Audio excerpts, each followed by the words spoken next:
বাড়ি তালা, বোঝা যায় না যাহার মিলে। আমি যার সৃষ্টির ক্ষুদ্র একজন, তারপরে স্মরণ করি আমার আহমদ নবী মুহাম্মদ নবী হযরত মুহাম্মদ সাল্লাল্লাহু আলাইহি ওয়াসাল্লাম। এই ভুবন সৃষ্টিতে হারিয়ে গেল। তারপরে মাতা পিতা যারা আমার জন্মদাতা, সালাম জানাই তাদের দুজনায়।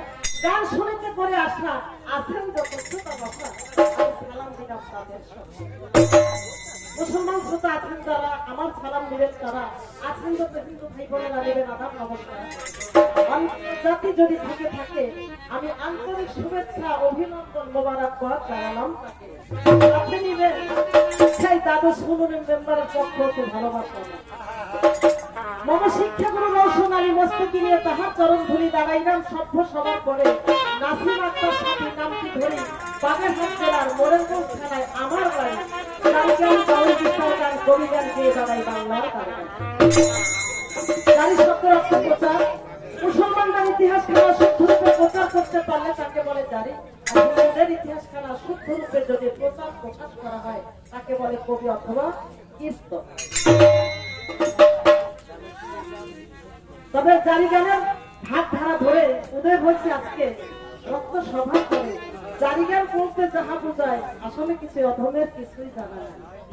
সুর নাই, ছন্দ নাই, তাল নাই, তাই বলতেও নাই। তারপরও প্রত্যেকটা দল গঠন করে আমি বাংলার পথে প্রান্তরে আমাকে কানাতে দু একটা জারি গান বাউল গান গিয়ে যাই। জারি গানের প্রধান একটা বৈশিষ্ট্য কোন শব্দ যেটাই বলেন না কেন, দুটি দল থাকতে হয়।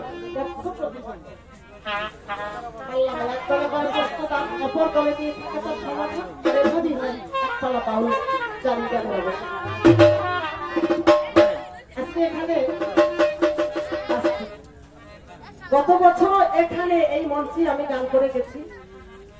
প্রতিপক্ষ শিল্পী ছিল মুক্তা সরকার, মুক্তা পাঠক। আজকে এখানে তিনি গান করবেন, আপনাদের সুপরিচিত, আমার থেকে আপনারা ভালোই জানেন। সেই বরিশালের বিশিষ্ট জারি গান শিল্পী, আমাদের থেকে অনেক অনেক সিনিয়র শিল্পী, শ্রদ্ধ আপা কাজল রেখা, উনি গান করবেন। ওনার সাথে তো আর আমার যায় না। আপা অনেক জানলেওয়ালা, অনেক সিনিয়র শিল্পী, অনেক ভালো শিল্পী। বাংলাদেশের মধ্যে যদি কোন ছোট শিল্পী থাকে, ক্ষুদ্র শিল্পী থাকে, নগণ্য থাকে, সে হলাম আমি অধম নাচে বাংলা। তো আপা গান করবেন, আমি তাকে একটু মাঝে মধ্যে বিশ্রাম দেবো। এছাড়া আর কোনো কিছু হয়তো আমার দ্বারা সম্ভব নয়। তো যাই হোক, প্রথমে আমি আমার ওস্তাদের লেখা একটা গান গাবো।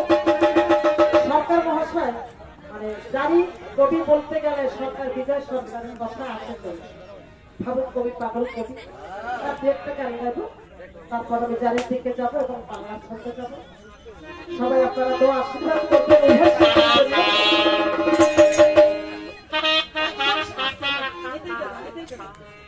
একজন শিল্পীর পক্ষে এতগুলো অডিয়েন্সের মন রক্ষা করা কখনো সম্ভব? যদি আপনারা দোয়া আশীর্বাদ করেন, সুযোগ দেন, হয়তো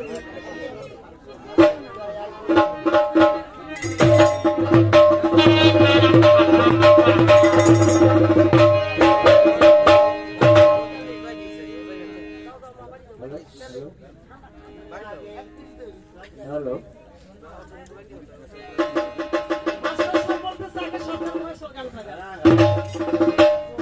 তোমার কাছে যখন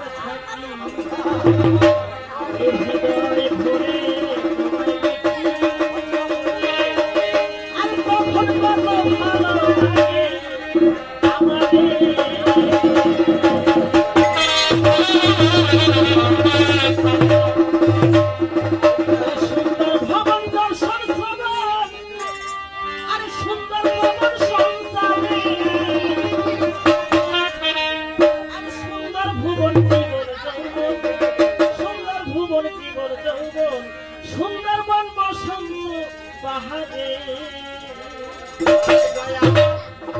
তোমার কাছে যখন থাকি